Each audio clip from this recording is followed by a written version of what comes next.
Hi, this is Morgan Casey for Assessment 1 for Audio Application Development. I'll be explaining what is included in my software and how it will work. This program will act as an analog ribbon synthesizer, replicating a real-world Korg monotron, including a low-frequency oscillator, voltage control filter, and delay functionality. The LFO includes a rate knob, which dictates the rate at which the tone will oscillate between high and low amplitudes. The higher this knob is tuned, the faster the audio will oscillate. The lowest setting would be not oscillating. An intensity knob will allow the user to fade between a solid tone on its lowest setting to oscillating at the frequency set by the rate knob at the highest, intensity referring to the intensity of the oscillation. The VCF cutoff will be accomplished by the use of an equalizer filter graph component running a low-end pass where the knob will control the frequency of the cutoff. This will remove high-end frequencies from the output and create hollow sounds when set to the lowest settings, and keep the audio unfiltered at its highest setting. The delay functions will function as you'd expect. The time knob controls how long between a duplicated audio is played and fed back into the synthesizer, starting at 0 delay where the signal won't repeat, up to 6 seconds at the highest settings of the knob. The feedback knob will dictate the volume at which the repeated audio will replay at the time set by the time knob. This will range from 0 to 100% of the original volume and allow the user to have a recurring loop of audio. The left-hand switch will dictate the waveform being fed through the above controls. Standby being there's no signal, the pointed wave acting as a sine wave that will allow a fading in and out of the intensity of the signal before and after each oscillation. The third switch will change this sine wave to a square wave, cutting the signal sharply and abruptly between oscillations. This can cause distortion.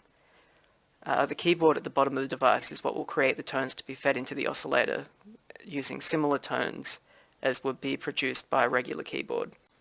To sum up, the order of which the audio signal will move would be from the keyboard through the rate and intensity knobs to produce oscillation, the end results of them being filtered via the cutoff, removing the top end frequency of the sound depending on the knob's position, and finally, if the delay time is above 0, we'll duplicate the audio signal and replay it at a specified delay time at the feedback volume. Behind the scenes, this patch is relatively simple. It initializes everything with a load bang, which is sent to the LFO, the voltage control filter, and the delay. This will fire out zeros for all but the voltage control filter, which will fire out 200, the maximum value of this dial, which will set the filter graph to this, meaning that any audio played straight away will not be filtered. Okay, starting at the rate intensity and keyboard slider component are intertwined very intensively. The keyboard itself is set to a mode where a key press will produce a signal, and on key press lifting sends a signal of 0, which, when passed through this if statement, will transition from 0 to 1, which will be fed into a multiplication here, which turns the audio on and off, depending on whether or not the key is held down or lifted up. Signals from this keyboard are sent down and are fed into both a tri sine wave and a rect square wave. This is used by the selector here and controlled here, 1 being tri-wave, 2 being square wave, and then affected by this on-off signal through the biquad applying the equalizer, and then to your audio output and your recording. This is also sent to the low frequency audio output, oscillator output, which is sent to the delay function. The delay uses this LFO audio in the delay patch itself,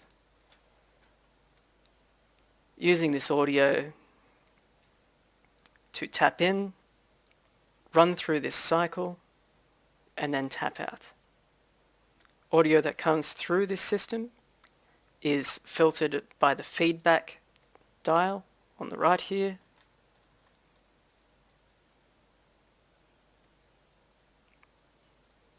meaning that the first audio signal to come in here will still be reduced in volume. There is also a record function within this patch. If the user wants to, they can hit this record button, which will prompt a save as.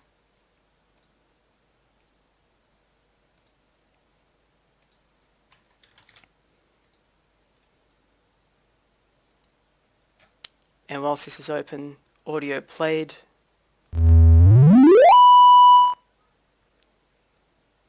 will be saved. This is my ribbon synthesizer. Thank you.